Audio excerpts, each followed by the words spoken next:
8वां अध्याय। अब हमारा परिचय मुख्य सताने वाले से कराया जाता है। एक जलन रखने वाला युवा यहूदी, एक फरीसी जिसका नाम शाऊल है, स्तिफनुस के वध से सहमत था तथा पथरवाह करने वालों के कपड़ों की देखभाल कर रहा था, उन्हें शाबाशी दे रहा था। परंतु मुझे शक नहीं कि स्तिफनुस की मृत्यु का पौलुस पर बड़ा प्रभाव पड़ा होगा, जिससे वो कभी बच नहीं पाया। और मैं विश्वास करता हूं कि पौलुस के परिवर्तन की पृष्ठभूमि यही थी। आपको याद होगा कि यीशु ने पौलुस को दमिश्क के मार्ग पर पकड़ा था। पौलुस मसीहियों को बंदीगृह में डलवाने के लिए दमिश्क जा रहा था। तब प्रभु ने उससे कहा, पौलुस, तेरे लिए पैने की धार पर लात मारना कठिन होगा। और स्तिफनुस की मृत्यु एक प्रकार से पौलुस के लिए पैने की धार थी। उसका मुख स्वर्गदूत के समान दिखाई दे रहा था, और जो गवाही स्तिफनुस ने दी थी वह थी, हमारे पितृ गलत थे, यूसुफ को हमारे पितरों ने ग्रहण नहीं किया, तो अभी परमेश्वर ने उसको बड़ा अधिकारी बना दिया। मूसा को हमारे पितरों ने ग्रहण नहीं किया, और परमेश्वर ने उसे शासक बनाने के लिए चुन लिया। कहीं ऐसा तो नहीं कि हम भी परमेश्वर के शासक को ग्रहण न करने के दोषी हों? और पतरस ने ठीक ही कहा था, जिस पत्थर को राज मिस्त्रियों ने रद्द किया, वही कोने के सिरे का पत्थर बन गया। अब हम 8वें अध्याय पहली 2 आयतों को पढ़ते हैं। उसी दिन यरूशलेम की कलीसिया पर बड़ा उपद्रव होने लगा, और प्रेरितों को छोड़ सब के सब यहूदिया और सामरिया देशों में तितर बितर हो गए। और भक्तों ने स्तिफनुस को कब्र में रखा और उसके लिए बड़ा विलाप किया। हो सकता है कि ये भक्त विश्वासियों के समूह या कलीसिया के सदस्य न हो, क्योंकि उन्होंने उसके लिए बड़ा विलाप किया। परमेश्वर की संतान की मृत्यु पर क्या होता है? यदि किसी को इसका सच्चा ज्ञान हो तो मृत्यु उसके लिए अधिक विलाप का कारण नहीं होती है, परंतु मृत्यु उनके लिए आनंद का कारण होती है, क्योंकि वे जानते हैं कि मृतक विश्वासी परमेश्वर के राज्य में है। हो सकता है कि कुछ यहूदी भक्त लोग, जिनको मसीहों के रूप में पहचान नहीं दी गई थी, केवल भक्त लोग, और यहूदी का वर्णन सामान्यतः उसकी भक्ति के अनुसार होता था, वे स्तिफनुस की लाश को ले गए और विलाप किया कि ऐसे भले युवा ने कट्टरवादियों द्वारा ऐसा व्यवहार सहा। 3 आयत। शाऊल कलीसिया को उजाड़ रहा था और घर घर घुसकर और पुरुषों व स्त्रियों को घसीट घसीट कर बंदीगृह में डालता था। इस प्रकार महासभा से पौलुस को अधिकार मिला कि उनको बंदीगृह में डाले जो प्रभु का नाम लेते थे, और वह स्थानीय कलीसियाओं में जाकर जुल्म ढा रहा था। 4 आयत। जो तितर बितर हुए थे वे सुसमाचार सुनाते हुए फिरे। इस प्रकार सताव के द्वारा कलीसिया का अंत होने के बदले उनके तितर बितर होने का कारण गवाही सब जगह फैल गई, क्योंकि जहां कहीं वे जाते थे वे परमेश्वर के वचन का प्रचार करते थे, और इस प्रकार सुसमाचार सारे यहूदिया व सामरिया में फैल गया। यीशु ने प्रथम अध्याय के 8वें पद में अपने शिष्यों से कहा था, जब पवित्र आत्मा तुम पर उतरेगा तो तुम सामर्थ पाओगे, और यरूशलेम तथा जगत के छोर तक मेरे गवाह होंगे। और उन्होंने पतरस से कहा था, तुमने नगर को उस मनुष्य की शिक्षा से भर दिया, और यहूदिया और सामरिया को भी। और अब हम कलीसिया का अगला अभियान देखते हैं। वह सताव के परिणाम स्वरूप यरूशलेम के पार यहूदिया व समरिया में फैल गई। कलीसिया के सताने वालों में प्रमुख शाऊल था। और 5वीं आयत में, और फिलिपुस। अब हमारा परिचय उन 7 में से दूसरे व्यक्ति से कराया जाता है, जिनको खाने पीने की व्यवस्था तथा कलीसिया की भलाई के कामों को देखने के लिए नियुक्त किया गया था। अब परमेश्वर दूसरे व्यक्ति का प्रयोग करता है जो पवित्र आत्मा से परिपूर्ण, बुद्धि से भरा व सुनाम है। परमेश्वर उसे एक प्रचारक के रूप में काम में ले रहा है। वर्षों बाद हम पाते हैं कि फिलिपुस कैसरिया में है, वह एक प्रचारक कहलाता है। हमें बताया गया कि उसके पास 4 पुत्रियां थीं जिनको भविष्यवाणी का वरदान प्राप्त था। जब पौलुस यरूशलेम को लौटा तो वह कुछ दिन कैसरिया में फिलिपुस के घर में ठहरा। मैं कल्पना करता हूं कि जब पौलुस व फिलिपुस दोनों वहां थे तो उन्होंने स्तिफनुस के साथ उनके कुछ अनुभवों को याद किया होगा, क्योंकि पौलुस तो वहीं था जहां स्तिफनुस को पथरवाह किया गया था, और निस्संदेह फिलिपुस भी वहीं कहीं रहा होगा। वे कह रहे होंगे कि पहले उनको मार्ग कैसे भिन्न थे, और कैसे परमेश्वर ने उन दोनों को सुसमाचार की सहभागिता में इकट्ठा किया, और बाद में वे कैसरिया में कैसे एक साथ आए। 5वीं आयत। और फिलिपुस सामरिया नगर में जाकर लोगों में मसीह का प्रचार करने लगा। याद रखें कि मसीह शब्द के लिए यूनानी में ख्रीष्ट शब्द लिया गया है। सामरी मसीह की प्रतीक्षा में थे। आपको याद होगा कि जब यीशु सामरिया में एक सामरी स्त्री से कुएं पर मिला था, उसने उससे कहा था, हम जानते थे जब मसीह आएगा हमें सब बातें सिखाएगा। इसका अर्थ यह हुआ कि वे मसीह की खोज में थे, आपको याद होगा कि वह स्त्री गांव में गई और लोगों को बताने लगी, आओ और एक मनुष्य की सुनो जिसने मुझे वह सब बता दिया जो मैंने किया। कहीं यही तो मसीह नहीं? वे निकले और यीशु को सुना और कहा, अब हमें विश्वास है, इसलिए नहीं कि तूने बताया, परंतु हमने स्वयं देखा व सुन लिया है। और इस प्रकार बीज तो समरिया में बोया जा चुका था और बाद में फिलिप्पुस ने वहां मसीह का प्रचार किया। 6 आयत से आगे जो बातें फिलिप्पुस ने कही, उन्हें सुनकर और जो चिन्ह वह दिखाता था देखकर उन्होंने एकचित होकर मन लगाया, क्योंकि बहुत में से अशुद्ध आत्माएं बड़े शब्द से चिल्लाती हुई निकल गईं और बहुत से झोले के मारे हुए और लंगड़े भी अच्छे किए गए और उस नगर में बड़ा आनंद हुआ। सामरिया नगर में सुसमाचार का प्रचार हुआ। इसके परिणाम स्वरूप लोगों के हृदयों में बड़ा आनंद था। सुसमाचार प्रचार का परिणाम तो सदा आनंद ही होता है। 9 आयत में, इससे पहले उस नगर में शमौन नाम का एक मनुष्य था जो टोना करके सामरिया के लोगों को चकित करता और अपने आप को कोई बड़ा पुरुष बताता था। ये व्यक्ति एक टोना था जो जादू का प्रयोग करता था। लोग मानते थे कि उसके पास दिव्य जादुई शक्तियां हैं। और 10वीं आयत में, और सब छोटे से बड़े तक उसे मानकर कहते थे कि यह मनुष्य परमेश्वर की वह शक्ति है जो महान कहलाती है। उसने बहुत दिनों से उन्हें अपने टोने के कामों से चकित कर रखा था, इसीलिए वे उसको बहुत मानते थे। परंतु जब उन्होंने फिलिप्पुस की प्रतीति की जो परमेश्वर के राज्य और यीशु के नाम का सुसमाचार सुनाता था, तो लोग क्या पुरुष क्या स्त्री बपतिस्मा लेने लगे। वे शमौन के जादू टोने से स्वतंत्र हुए और उन्हें सुसमाचार सुनाकर बपतिस्मा दिया गया। तब शमौन ने आप भी प्रतीति की और बपतिस्मा लेकर फिलिप्पुस के साथ रहने लगा और चिन्ह और बड़े बड़े सामर्थ के काम होते देखकर चकित होता था। जब प्रेरितों ने यरूशलेम में सुना कि सामरिया में लोगों ने परमेश्वर का वचन मान लिया है, तो पतरस और यूहन्ना को उनके पास भेजा। पतरस व यूहन्ना, जिनको सुसमाचारों में हम एक साथी के रूप में देखते हैं, यद्यपि वे भिन्न भिन्न स्वभाव के थे, तो भी एक साथ रखे गए थे, क्योंकि उनमें एक दूसरे के साथ निकट के संबंध थे। परंतु यह रुचिकर है कि प्रेरितों के काम में यूहन्ना का ये अंतिम विवरण है, जबकि पतरस का आगे भी जिक्र है। बाद में पौलुस, बरनबास व दूसरों का विवरण है। परंतु यह विचित्र बात है कि प्रेरितों के काम में यूहन्ना का ये अंतिम जिक्र है। यूहन्ना और सभी शिष्यों से कहीं अधिक जिया था और बाद के वर्षों में उसने सुसमाचार के अतिरिक्त 3 पत्रियां व प्रकाशित वाक्य भी लिखे। परंतु यहाँ जब यरूशलेम की कलीसिया की समस्याएं सभा के सामने लाई गईं, तो यूहन्ना का किसी भी भूमिका में जिक्र नहीं है। यूहन्ना के विषय खामोशी है, मानो वो था ही नहीं, पता नहीं क्यों। परंतु जैसे यूहन्ना ने सुसमाचार में कहा, मेरे विचार से यदि वो सब बातें लिखी जाती जो लिखना चाहिए था, तो इतनी पुस्तकें होती कि संसार में रखने की जगह न होती। इस प्रकार जब यरूशलेम में प्रेरितों ने सुना कि सामरिया में लोगों ने परमेश्वर के वचन को ग्रहण किया है, तो उन्होंने वहां पतरस व यूहन्ना को भेजा। अब वो विचार खत्म हो जाता है कि पतरस पोप था, क्योंकि वह प्रेरितों द्वारा भेजा गया था। मेरे कहने का अर्थ यह है कि उसके पास पोप का सा अधिकार नहीं था कि वह आज्ञा देता रहता, परंतु हम देखते हैं कि यहाँ पर प्रेरितों ने उसे भेजा था।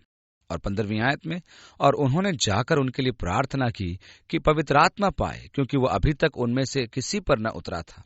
उन्होंने तो केवल प्रभु यीशु के नाम में बपतिस्मा लिया था। ये रुचिकर है कि बाइबल टीकाकारों के लिए एक समस्या है कि उन्होंने अभी तक पवित्र आत्मा क्यों न पाया था, अभी तक वो उन पर नहीं उतरा था। ये सामान्यतः माना जाता था कि किसी व्यक्ति का पवित्र आत्मा द्वारा बपतिस्मा तभी होता है जब वह मसीह की देह का अंग होता था। बिना पवित्र आत्मा के और कोई भी यीशु को प्रभु नहीं कह सकता है। जैसे ही एक व्यक्ति यीशु मसीह को अपने जीवन में उद्धारकर्ता करके स्वीकार करता है, तो पवित्र आत्मा उसके अंदर आता है।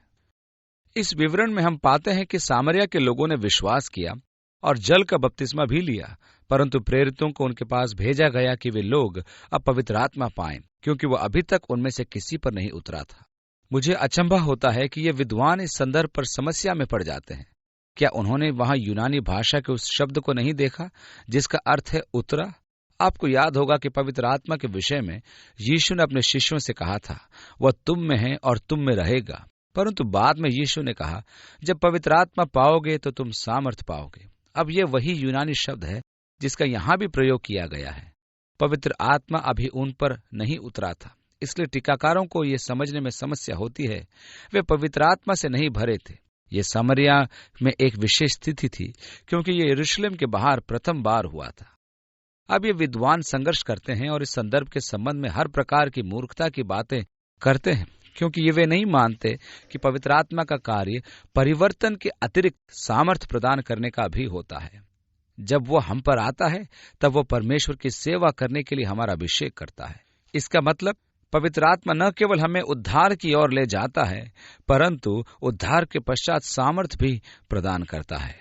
उन्होंने यीशु मसीह को ग्रहण किया था, उनका बपतिस्मा हुआ था और स्वाभाविक है कि पवित्र आत्मा उन पर वास करता था, परंतु उनको सामर्थ्य पाने का अनुभव प्रेरितों के समान नहीं हुआ था, जैसे कि प्रेरितों को पेंतिकुस्त के दिन हुआ था, क्योंकि वह अभी तक उन पर न उतरा था। केवल प्रभु यीशु के नाम में उनका बपतिस्मा हुआ था। 17वीं आयत में, तब उन्होंने उन पर हाथ रखे और उन्होंने पवित्र आत्मा पाया।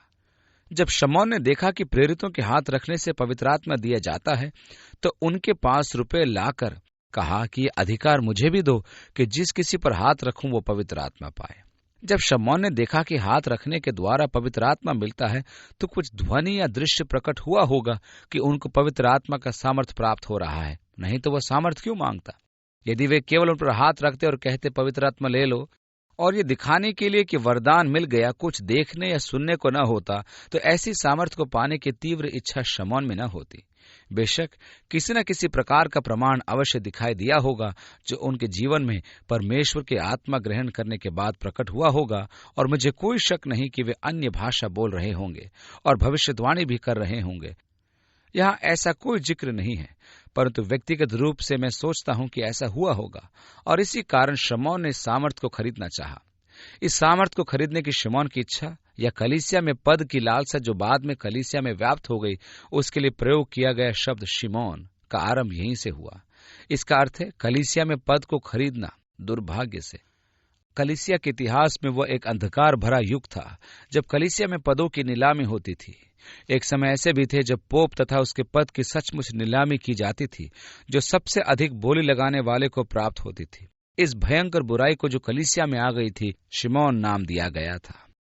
जादूगरों में तो ये आम बात है। यदि किसी जादूगर के पास एक अच्छी कला होती है, तो दूसरे जादूगर उसे वैसा देखकर सीखने का प्रयत्न करते थे कि वे कैसे की जाती है, और कुछ जादूगरों का ये अभ्यास था कि उन कलाओं को बेचें। इस प्रकार शमौन एक धोखेबाज जादूगर लोगों को अचंभित करता था। उसने बीते समय में कई प्रकार की जादूगरी खरीदी थी, इसलिए वह सोचने लगा कि वह परमेश्वर के वरदान को भी खरीद सकता है।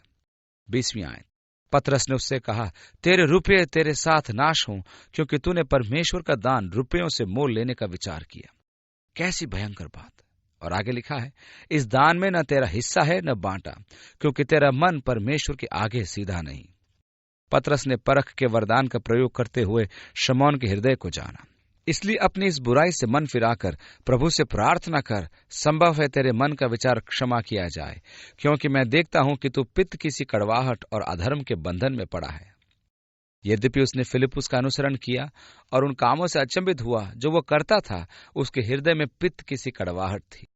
शायद कड़वाहट इस बात की कि अब लोग उसको उतना नहीं महत्व देते थे जितना वे पहले महत्व देते थे। अब लोग एक नए व्यक्ति के रूप में यीशु मसीह के पीछे चलते थे, जिसका प्रचार फिलिपुस ने उनमें किया, और वो छोटी भीड़ जो कभी उसके पीछे चलती थी, उससे फिरकर दूसरे की हो गई थी। इस घटना से वो परेशान था। ऊपर से तो वो फिलिपुस के साथ था और उसके पीछे चलता था, और उसने बपतिस्मा भी लिया, परंतु अंदर से ये बातें उसे खाए जा रही थी, इसलिए उसके मन में अधर्म और कड़वाहट का पित्त था। ये कैसे दुख की बात है कि कोई व्यक्ति अपने हृदय में कड़वाहट को रखे। कड़वाहट केवल आपको चोट पहुंचाती है और आपको ही हानि पहुंचाती है। आप कड़वाहट को बर्दाश्त नहीं कर सकते, इसलिए उससे कहा गया, प्रार्थना करता कि परमेश्वर ये पाप क्षमा करे, क्योंकि तेरे हृदय के भीतर कड़वाहट है, अधर्म है। 24वीं आयत में शमौन ने उत्तर दिया कि तुम मेरे लिए प्रभु से प्रार्थना करो कि जो बातें तुमने कही कोई मुझ पर न आ पड़े। उसने प्रार्थना का निवेदन किया और मेरे विचार में वह गंभीर था। सो वे गवाही देकर और प्रभु का वचन सुनाकर यरूशलेम को लौट गए और सामरिया के बहुत गांवों में सुसमाचार सुनाते गए। इस प्रकार यूहन्ना व पतरस प्रचारक बन गए। जब वे यरूशलेम को लौट रहे थे, तब सामरिया के गांवों में से निकलते हुए उन्होंने बहुतों को सुसमाचार सुनाया। 26 से आगे, फिर प्रभु के एक स्वर्गदूत ने फिलिपुस से कहा, उठकर दक्षिण की ओर उस मार्ग पर जा जो यरूशलेम से आजा को जाता है। वह उठकर चल दिया, और देखो, कूश देश का एक मनुष्य आ रहा था जो खोजा और कूशियों की रानी कंदाके का मंत्री वो खजांची था। और भजन करने को यरूशलेम आया था, और वह अपने रथ पर बैठा हुआ था और यशायाह भविष्यद्वक्ता की पुस्तक पढ़ता हुआ लौटा जा रहा था। अब यह कई प्रकार से रुचिकर है। प्रथम, इसलिए कि यह उस गहराई को बताता है कि किस प्रकार परमेश्वर अपनी आत्मा द्वारा हमारी अगुवाई करता है। कई बार मैंने लोगों को कहते सुना है, काश मैं अपने जीवन के लिए परमेश्वर की इच्छा को जान सकूं। सामान्यतः उनके कहने का अर्थ यह होता है, काश परमेश्वर पर्दे पर मेरा भविष्य दिखा देता। मैं जानना चाहता हूं कि मेरे भविष्य में क्या होगा, और मैं जानना चाहता हूं कि परमेश्वर के पास मेरे लिए क्या योजना है, और फिर मैं फैसला करूंगा कि क्या करना चाहिए। हम परमेश्वर से अपनी 5 वर्षीय या 10 वर्षीय या 20 वर्षीय योजना जानना चाहते हैं। प्रभु, मुझे अपनी योजना बता दे। परंतु परमेश्वर ने फिलिप्पुस से इतना ही कहा, उठ, उस मार्ग पर जा जो यरूशलेम से अज्जा को जाता है, दक्षिण की ओर। उससे अधिक कुछ नहीं बताया। यह परमेश्वर की इच्छा का पहला कदम है। परमेश्वर ने उससे तब तक बात नहीं की जब तक उसने पहला कदम न उठाया। हमारे साथ प्राय यही होता है कि जब परमेश्वर हमें पहला कदम बताता है तो हम आगे बढ़ना नहीं चाहते जब तक कि वह दूसरा, तीसरा और चौथा कदम न बताए। हमारी यह कहने की आदत है, प्रभु तू मुझे गाजा क्यों ले जाना चाहता है? वहां कौन मिलेगा? वह तो मरुस्थल है। तू मुझे यहाँ सामरिया की भरी सभा से क्यों लेकर जाना चाहता है? प्रभु, आप गलती तो नहीं कर रहे? यहाँ सैकड़ों लोग उद्धार पा रहे हैं, वे आ रहे हैं, सुसमाचार को सुन रहे हैं, बपतिस्मा ले रहे हैं। बहुत अच्छा लग रहा है प्रभु, लेकिन मैं अज्जा क्यों जाऊं? मैं चाहता हूं प्रभु, मुझे बताइए ना कि ऐसा आप क्यों कह रहे हैं। परंतु सत्य तो यह है कि दूसरा कदम तब तक ज्ञात नहीं होगा जब तक पहला कदम न उठाया जाए। और मुझे विश्वास है कि यदि हम होते तो सामरिया में ही रुके रहते और इस बुलाहट का अधिक स्पष्टीकरण मांगते जो कभी नहीं मिलता, और परमेश्वर इस इथियोपियाई खोजे से मिलने के लिए किसी और को भेजता। एक समय पर एक कदम। हमारे जीवन को दिशा देने का यह परमेश्वर का अपना तरीका है। इसी प्रकार परमेश्वर ने मेरे जीवन को भी दिशा दी। वो एक बार में एक ही कदम ले जाता है। मुझे ये रोमांचक लगता है और सदा ही पसंदीदा लगता है, क्योंकि ये परमेश्वर की इच्छा है। जब मैं उसकी इच्छा पर चलता हूं तो कहता हूं, अच्छा प्रभु, ये तेरी योजना है, और मैं परमेश्वर की इच्छा पूरी करने में आज्ञाकारी बन जाता हूं। और अब मैं प्रतीक्षा करता हूं कि उसका अगला निर्देश क्या होगा। इस स्थिति में मैं अपनी योजना को अधिक पसंद नहीं करता, क्योंकि मुझे कई बार अपनी योजना में समस्या का सामना करना पड़ा है। परंतु जब मैं पहला कदम उठा लेता हूं और मुड़कर कहता हूं, अच्छा प्रभु, अगला कदम क्या है, तो यह बड़ी ही महिमामय बात होती है। फिलिप्पुस ने पहले निर्देश का पालन किया और वह चल पड़ा। यद्यपि उसके मन में बहुत से प्रश्न होंगे, वह सामरिया के इस महान प्रचार कार्य को छोड़कर निकल गया और यरूशलेम से गाजा को मरुस्थल में गया। ध्यान दें कि यह व्यक्ति यरूशलेम में आराधना करने के लिए गया था और अब वो अपने रथ में बैठकर लौट रहा था। वह यशायाह भविष्यद्वक्ता के पुस्तक को पढ़ते हुए जा रहा था। अपने हृदय में वह परमेश्वर की खोज में था और कोई शक नहीं कि वह पवित्र आत्मा के नियंत्रण में था। वह परमेश्वर की अपनी खोज में यरूशलेम आया था, जो आराधना का केंद्र था। इथियोपिया देश का होने के नाते वो यहूदीवाद से परिचित था, क्योंकि जब शीबा की रानी राजा सुलेमान के पास से लौटकर गई, वो अपने साथ यहूदी धर्म के विचार इथियोपिया ले गई थी। और फिर इथियोपिया में एक नया पंथ आरंभ हुआ, जिसमें वे यहूदी विश्वास और प्रथाओं का पालन करते थे। उनकी परंपरा के अनुसार शीबा की रानी गर्भवती होकर सुलेमान के पुत्र को ले गई थी, जिसको वे यहूदा के गोत्र का सिंह कहते थे। और हल एसोलासी, जिसे कुछ वर्ष पहले इथियोपिया की राजगद्दी से हटा दिया गया था, सुलेमान का वंशज व यहूदा का राजा होने का दावा करता था, और वह उन लोगों का प्रधान था जो इथियोपिया में यहूदीवाद के अनुयायी थे। इस प्रकार यहूदीवाद इथियोपिया में प्रचलित हो गया और यरूशलेम यहूदीवाद का केंद्र था। इसलिए स्वाभाविक था कि परमेश्वर की खोज इस व्यक्ति को यरूशलेम लेकर आई। दुख की बात तो यह थी कि जब वो यरूशलेम में था तब उसको वो नहीं मिला जिसकी उसको खोज थी, और अब खाली का खाली वह स्वदेश लौट रहा था। परंतु परमेश्वर ने उस खोजी के हृदय को देखा। मेरा विश्वास है कि परमेश्वर हर खोजी के हृदय को देखता है और कदम उठाता है कि अपने प्रेम व सत्य को हर परमेश्वर के खोजी पर प्रकट करे। यदि कोई व्यक्ति सचमुच अपने हृदय में परमेश्वर की खोज करता है, तो मेरा विश्वास है कि परमेश्वर अपने सत्य को उस पर चमत्कार आदि के द्वारा भी प्रकट करता है। और यही बात थी कि परमेश्वर ने इस व्यक्ति को देखा और उसने फिलिप्पुस के हृदय में हलचल डाली और कहा, उस मार्ग पर जा जो यरूशलेम से गाजा को जाता है, जो रेगिस्तान है। जब वो वहां पहुंचा, उसने रथ पर बैठकर जाते हुए व्यक्ति को देखा और प्रभु ने उससे कहा, निकट जाकर इस रथ के साथ हो ले। कदम 2, परंतु दूसरा कदम तब तक नहीं बताया गया था जब तक कि पहले कदम की आज्ञा का पालन न हुआ। अब 30वीं आयत में हम पढ़ते हैं, फिलिपुस ने उस और दौड़कर उस यशायाह भविष्यद्वक्ता की पुस्तक पढ़ते हुए सुना और पूछा कि तू जो पढ़ रहा है क्या उसे समझता भी है? उसने कहा, जब तक कोई मुझे न समझाए तो मैं क्यों कर समझूं? और उसने फिलिपुस से विनती की कि चढ़कर मेरे पास बैठ। पवित्र शास्त्र का जो अध्याय वह पढ़ रहा था वो यह था कि वह भेड़ की नाई बद होने को पहुंचाया गया, और जैसा मेमना अपने ऊन कतरने वाले के सामने चुपचाप रहता है, वैसे उसने भी अपना मुंह न खोला। उसकी दीनता में उसका न्याय होने नहीं पाया, और उसके समय के लोगों का वर्णन कौन करेगा, क्योंकि पृथ्वी से उसका प्राण उठाया जाता है। यशायाह 53। यशायाह की यह भविष्यवाणी परमेश्वर के सेवक के विषय में भी, जिसको अपमानित व तिरस्कृत किया जाएगा, जिसका प्राण लिया जाएगा थी, और उसे भेड़ के समान बध किया जाएगा, जो दोषों का उत्तर भी न देगा। 34वीं आयत में इस पर खोजे ने फिलिपुस से पूछा, मैं तुझसे विनती करता हूं, ये बता कि भविष्यद्वक्ता यह किसके विषय में कहता है, अपने या किसी दूसरे के विषय में? तब फिलिपुस ने अपना मुंह खोला और इसी शास्त्र से आरंभ करके उसे यीशु का सुसमाचार सुनाया। फिलिपुस ने धर्मशास्त्र के उसी पद से यीशु का प्रचार करना आरंभ किया। उसने यह भी बताया कि इम्माउस के मार्ग पर यीशु ने अपने शिष्यों को क्या बताया था, और उसने यीशु के बारे में मूसा तथा भविष्यद्वक्ताओं के वचनों की भी व्याख्या की कि उसको दुख उठाना, मरना व जी उठना था। मार्ग में चलते चलते वे किसी जल की जगह पहुंचे। तब खोजे ने कहा, देख यहाँ जल है, अब मुझे बपतिस्मा लेने में क्या रोक है? फिलिपुस ने कहा, यदि तू सारे मन से विश्वास करता है तो हो सकता है। उसने उत्तर दिया, मैं विश्वास करता हूं कि यीशु मसीह परमेश्वर का पुत्र है। मैं समझता हूं कि उसने उस पर पानी का छींटा नहीं दिया, परंतु वचनों में बपतिस्मा दिया। फिलिपुस और खोजा दोनों उतर पड़े और उसने उसे बपतिस्मा दिया। जब वे जल में से निकलकर ऊपर आए तो परमेश्वर का आत्मा फिलिपुस को उठा ले गया। सो खोजे ने उसे फिर न देखा और वो आनंद करता हुआ अपने मार्ग पर चला गया। फिलिपुस की सेवकाई लोगों के लिए आनंद का कारण थी। अब आपको याद होगा कि सामरिया में उसकी सेवकाई का परिणाम था कि वह नगर आनंद से भर गया। अब उसने उस व्यक्ति को प्रचार किया जो अपनी यात्रा करता रहा। अब वो खोजा नहीं था। परमेश्वर के साथ वास्तविक संबंध को पाकर उसे वह आनंद मिल गया था जिसका वो खोजी था। इतिहास हमें बताता है कि इथियोपिया में सदा से एक कलीसिया है।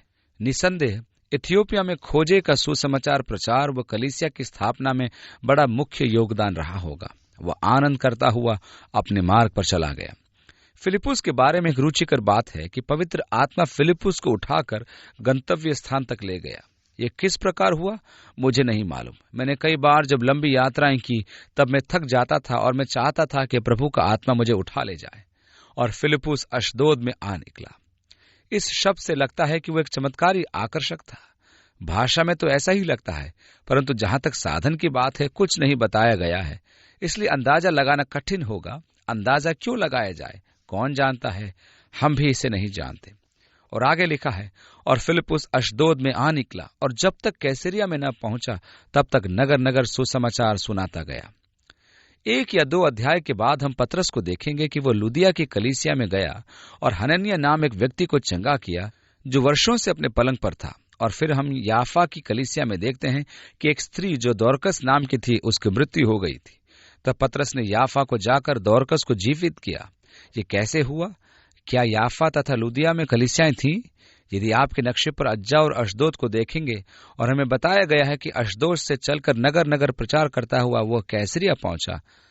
मेरा विश्वास है कि इस यात्रा के दौरान लुदिया में ये कलीसियाएं शायद प्रचारक फिलिपुस के द्वारा स्थापित की गई थी, क्योंकि ये ही वे कुछ नगर थे जो अशदोद से कैसरिया तक उसके मार्ग में थे। इन्हीं क्षेत्रों में बाद में पतरस से निवेदन किया गया कि वह सेवकाई के लिए आए। लगता है कि जब फिलिपुस कैसरिया में आया तो वह वहीं रहने लगा। मैं समझ सकता हूं क्यों, क्योंकि वहां भूमध्य सागर पर एक सुंदर बंदरगाह है। भूमध्य सागर का जल विशेष रूप से नीले रंग का है। समुद्री तट शानदार है, और यदि मुझे निवास के लिए चुनना हो तो कैसरिया किसी भी प्रकार बुरा चयन न होगा। और इस प्रकार फिलिपुस वहीं रुका और कैसरिया में उसने अपना घर बना लिया। वर्षों बाद पौलुस वहां कैसरिया में फिलिपुस के पास गया और अपने यरूशलेम यात्रा पर आगे जाने तक उसके पास रुका रहा। इसलिए मैं कैसरिया में उसके घर पर बल दे रहा हूं, क्योंकि हम प्रेरितों के काम को समाप्त करने से पहले फिर इस घर में लौटेंगे। हम 9वें अध्याय में आते हैं, जहां पौलुस और उसके जीवन परिवर्तन को देखेंगे और इस परिवर्तन के रुचिकर पहलू पर ध्यान करेंगे। फिर पतरस के लुदिया व याफा जाने के बारे में तथा अध्याय 10 में कैसरिया में कुरनेलियुस के घर में अन्य जातियों पर पवित्र आत्मा के उंडेले जाने के बारे में अध्ययन करेंगे। आइए हम प्रार्थना करें। पिता, हम तेरे वचन के लिए तथा उस उत्साह के लिए तेरा धन्यवाद करते हैं जो हमारे हृदय में आपने दिया है कि किस प्रकार पवित्र आत्मा लोगों का प्रयोग करता है। हम महसूस करते हैं कि वे हमारे समान साधारण लोग थे। इसलिए हे प्रभु, हमारी इच्छा है कि यीशु मसीह के प्रेम को अपने चारों ओर सुनाने के लिए पवित्र आत्मा हमारे जीवन का इस्तेमाल करे। प्रभु, आज हम अपना जीवन तुझे सौंपते हैं। हमारे जीवन जीवित बलिदान हो, ताकि हे परमेश्वर, हम तेरे हाथ में तेरा काम करने के लिए उपकरण बन सकें। प्रभु, अपने सामर्थ्य से हमारा अभिषेक कर, यीशु के नाम में, आमीन। परमेश्वर आपको आशीष दे, आपको अपने प्रेम वो आत्मा से भरे और आपके जीवन को उपकरण के रूप में अपना कार्य पूरा करने के लिए प्रयोग करे। प्रभु आपको आशीष दे।